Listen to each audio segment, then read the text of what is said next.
अब देखना इसमें तुम्हें निवेश और मूल्यह्रास के बारे में जानना है, और यहाँ से जब हम नेशनल इनकम कैलकुलेट किया करेंगे तो उसमें एक फॉर्मूला भी पैदा होगा जो इन्हीं की वजह से होगा, इन्वेस्टमेंट और डेप्रिसिएशन की वजह से। फॉर्मूला चाहे इंग्लिश में याद रखना, कोई दिक्कत नहीं है, सही है, लेकिन हाँ इनकी परिभाषाएं जो हैं वो हिंदी में पढ़ सकते हैं। तो किसी ने कहा निवेश क्या होता है, तो हम कहते हैं कि जो हमारी अर्थव्यवस्था है आप उसके अंदर एक और पूंजीगत वस्तु को अगर जोड़ देते हो तो वो निवेश आमतौर पर कहलाता है, और निवेश किया जाता है ताकि आप कमा सको।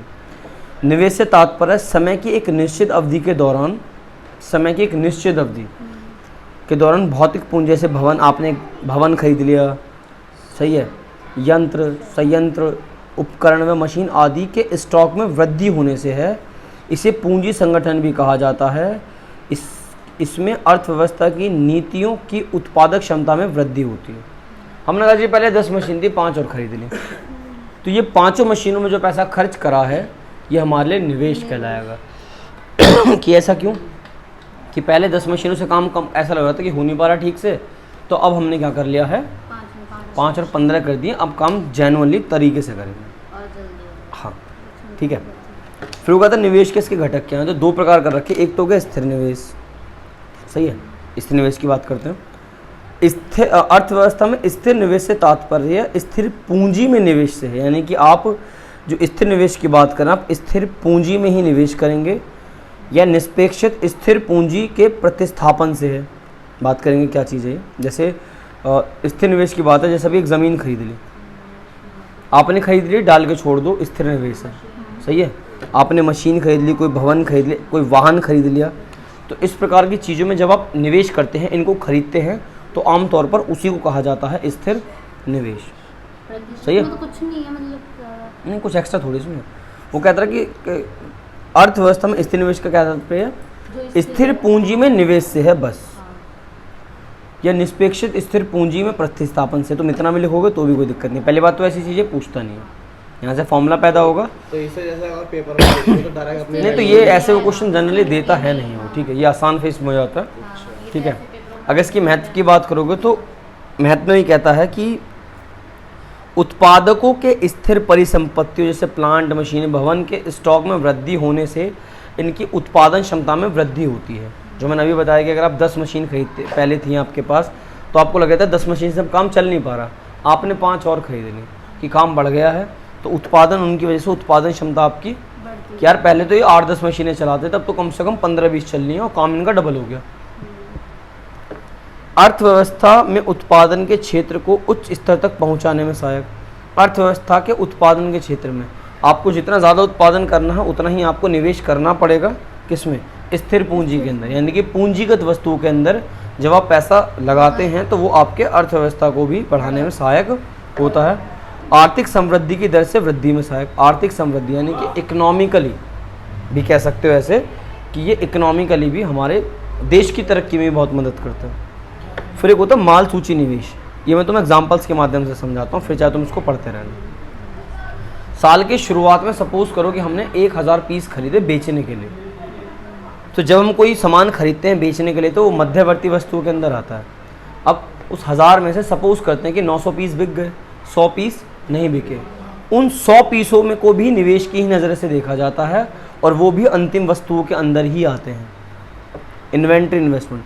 माल सूची निवेश सकल घरेलू उत्पाद का एक घटक है जो देश के निश्चित उत्पादन किया जाता है, वह स्वाभाविक रूप से अंततः बेचा जाता है, लेकिन किसी दिए गए वर्ष में, यहाँ से पढ़ना, किसी दिए गए वर्ष में उत्पादित कुछ वस्तुएं बाद के वर्षों में भी बेची जा सकती हैं जो उत्पादित की गई थी, यानी कि हमने उनका उत्पादन करा इसी साल में बेचने के लिए, लेकिन किसी कारणवश या जो भी रीज़न रहा हो वो इस साल में नहीं बिकी, वो बिकेंगे अगले साल में। तो जो वस्तु हमने खरीदी है या उत्पादित की है बेचने के लिए और वो उस करंट ईयर में ना बिके, तो वो भी हमारा निवेश ही कहलाता है कि इसमें पैसा लगा हुआ है और वो अंतिम वस्तुओं के ही अंदर आता है, ठीक है मेरा। इसके विपरीत किसी दिए गए वर्ष में बेचे जाने वाला सामान पहले के वर्ष में उत्पादित किया हो सकता है हमें जो करंट ईयर में माल बेच रहे हो पिछले साल का माल हो, पुराना स्टॉक हो।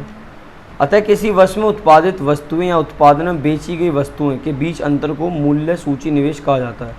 यानी ना माल माइनस सूची निवेश, यानी उत्पादन माइनस बिक्री, हाँ, अब मान के चलो कि उत्पादन है, हमने कहा ना 1,000 पीसों का, लेकिन बिक्री हुई है मात्र 900 की, तो क्या निकला वो? माल सूची निवेश। ठीक है, इसके महत्व क्या है? कच्चे माल के प्रयोग में इनकी मांग में निरंतरता होती है, कच्चे माल के तौर पर इनकी मांग होती रहती है। उत्पादकों की बाजार कीमत तथा अन्य होने की समस्याओं से निजात दिलाने में परस्पर सहायक है। उत्पादकों की बाजार कीमत तथा अन्य होने वाली समस्याओं, यानी कि बाज़ार में अगर कीमत की बातचीत है, कीमत कम ज़्यादा हो रही हैं तो उनको बैलेंस करा रही हैं, या और किसी प्रकार की दिक्कत अगर पैदा होती भी है बाज़ार में तो उसकी बात करते हैं। व्यापार चक्र को प्रभावित करने में सक्षम। व्यापार चक्र का ये मतलब होता है, आपने आज कोई चीज़ बनाई, जब तक वो बन नहीं जाती, बिक नहीं जाती और उसका पैसा मिल नहीं जाता, उस पूरे टाइम पीरियड को व्यापार चक्र आमतौर पर ये लोग बोल देते हैं। बहुत ज़्यादा याद ना रहे तो ऐसे याद रखो कि जो वस्तु हम करंट ईयर में बेचना चाहते थे, या खरीद के बेचो या उत्पादन करके बेचो, और वो करंट ईयर में जो बिना बिका सामान होता, अनसोल्ड स्टॉक जिसको कहते हैं, कि साल के आखिरी में 100 पीस नहीं बिके इस साल, वही 100 पीस माल सूची निवेश के अंदर आते हैं, इन्वेंटरी इन्वेस्टमेंट के अंदर ये आते हैं। अब दो चीज़ हैं ये निवेश के प्रकार, ग्रॉस यानी कि सकल, और नेट का मतलब है शुद्ध। अब मैं तुम्हें इसके बहुत एग्जाम्पल के माध्यम से बता देता हूँ, बहुत सिंपल चीज़ है। मान के चलो हमने कार खरीदी जिसकी कीमत है 10 लाख रुपए, सही, हम इसको सकल निवेश कह देंगे। अब हमने इसको 2 साल चला लिया, सही, हमने इसको 2 साल चला लिया। अब 2 साल चलाने के बाद मान के चलते हैं आफ्टर 2 ईयर, यहाँ लिख दे रहा हूँ इंग्लिश में, आफ्टर 2 ईयर मान के चलते हैं वो कार रह जाती है मात्र 8 लाख रुपए की। तो ये इसकी शुद्ध वैल्यू है। हमने कार खरीदी 10 लाख रुपए की, वो आया सकल निवेश। 2 साल उसको चलाने के बाद उसकी मार्केट में कीमत रह गई 8 लाख रुपए। कितने रुपए की कीमत गिर गई? 2 लाख की। उसको कहते हैं मूल्यह्रास, यानी कि डेप्रिसिएशन। आप जब वस्तुओं का इस्तेमाल करते हो तो वस्तु को इस्तेमाल करने से या किसी भी रीज़न से उनकी कीमत गिरती है, वो जो कीमत गिरती है उसी को मूल्यह्रास या फिर डेप्रिसिएशन कहा जाता है। ठीक है, ये वाली बात है। तो ऐसे समझो कि जिस निवेश के अंदर डेप्रिसिएशन इंक्लूड है, यानी कि जिस निवेश के अंदर मूल्यह्रास से जुड़ा हुआ है, उसको कहते हैं सकल निवेश, और जिसमें से घटा दिया गया हो उसको कहते हैं शुद्ध निवेश। अब यहाँ से तुम्हारा एक फॉर्मूला पैदा होता है, जैसे उन्होंने बना रखा है ये वाला। अब जब तुम नेशनल इनकम पढ़ोगे तो इस फॉर्मूले की आवश्यकता वहाँ पड़ेगी ही पड़ेगी, बट हम इसको ना इंग्लिश में पढ़ेंगे। हमने कहा जी ग्रॉस वैल्यू है, ग्रॉस का मतलब है जिसके अंदर डेप्रिसिएशन जुड़ा हुआ है, यानी कि मूल्यह्रास से जुड़ा हुआ है। आप ग्रॉस में से डेप्रिसिएशन माइनस कर दो, आप ग्रॉस में से डेप्रिसिएशन माइनस कर दो, तो काट पीट के जो मिलेगा वो आपको नेट वैल्यू मिलेगी। यानी कि 10 लाख रुपए की खरीदी थी साहब, 2 साल बाद उस पर 2 लाख रुपए का डेप लग गया, तो 10 में से 2 गए, कितने बचे? 8। तो एज अ फॉर्मूला इसको याद रखना पड़ेगा, बल्कि इसको मैं और एक बेहतर तरीके से लिख के दिखा दूँ तो ऐसे करवाते हैं वो लोग। वो यहाँ लिख देंगे ग्रॉस और यहाँ लिख देंगे नेट। अब मान के चलो तुम्हें ग्रॉस वैल्यू गिवन है, तो हमें पता है कि ग्रॉस का मतलब शकल होता है और इसके अंदर डेप्रिसिएशन जुड़ा हुआ होता है, बट हमें ग्रॉस से क्या फाइंड करना है? नेट फाइंड करना है। तो कुछ मत करो, ग्रॉस में से डेप्रिसिएशन घटा दो, यानी कि मूल्यह्रास को घटा दो। तो जैसे ही ग्रॉस में से डेप्रिसिएशन घटेगा क्या मिल जाएगा? नेट मिल जाएगा। और अगर तुम्हें नेट दे रखा है कि जी 8 लाख की गाड़ी अब है 2 साल बाद, और डेप लग गया इस पर 2 साल का, तो 8 और 2 10।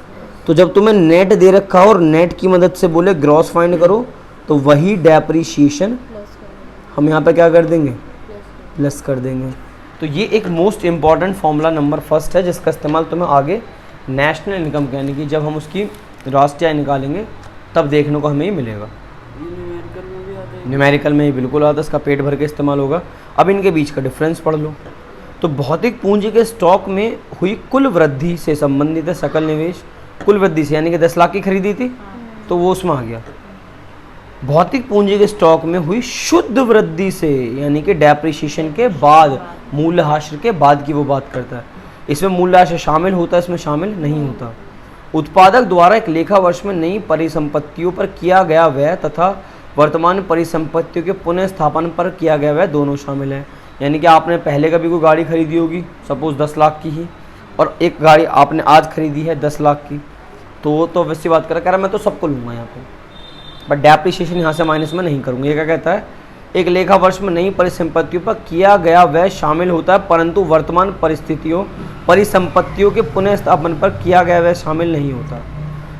आपने पहले गाड़ी खरीदी थी 10 लाख की, आज के दिन उसकी मार्केट में कीमत है सपोज करते हैं 7.5 लाख, बोले हम उस 7.5 लाख को तो जोड़ लेंगे, लेकिन अगर आपने आज 10 लाख की गाड़ी खरीदी है तो अभी वो शुद्ध निवेश में नहीं जुड़ेगी। जब आप उसको साल 2 साल चला लोगे और उसकी कीमत मार्केट में 1-2 लाख रुपए से कम हो जाएगी, तब जोड़ेंगे। तो ये वैसा डिफरेंस पूछता नहीं है, बट फिर भी हमने पढ़ लिया। अब मुद्दा कि डेप्रिसिएशन क्या है। अब इससे तुम्हें क्वेश्चन बन जाता, तो ये क्वेश्चन इनके CBSE वालों को समझ आ गया था कि मूल्यह्रास क्या होता है, और किसी भी वस्तु पे, यानी कि किसी भी, इसको कहते हैं फिक्स्ड एसेट्स, ऐसी संपत्तियाँ जिनका आप इस्तेमाल 1 साल या उससे ज़्यादा के लिए करते हो, यानी कि मूल्यह्रास लगने के कारण क्या होते हैं, मूल्यह्रास क्या है और मूल्यह्रास लगने के कारण क्या होता है। तो ये क्वेश्चन भी उन्होंने 3 नंबर में हमसे पूछा था, तो इसको तो फिलहाल इतने रहने। तो मूल्यह्रास करने के बाद फिर स्टॉक एंड फ्लो, ये सब एक साथ कवर हो जाएगा, ठीक है, तब तक हम वहाँ पढ़ा लेंगे। फिर आएगा तुम्हारा आय का चक्रीय प्रभाव, तो यहाँ तक निपटा के फिर आएंगे दूसरे फेज पे, सही।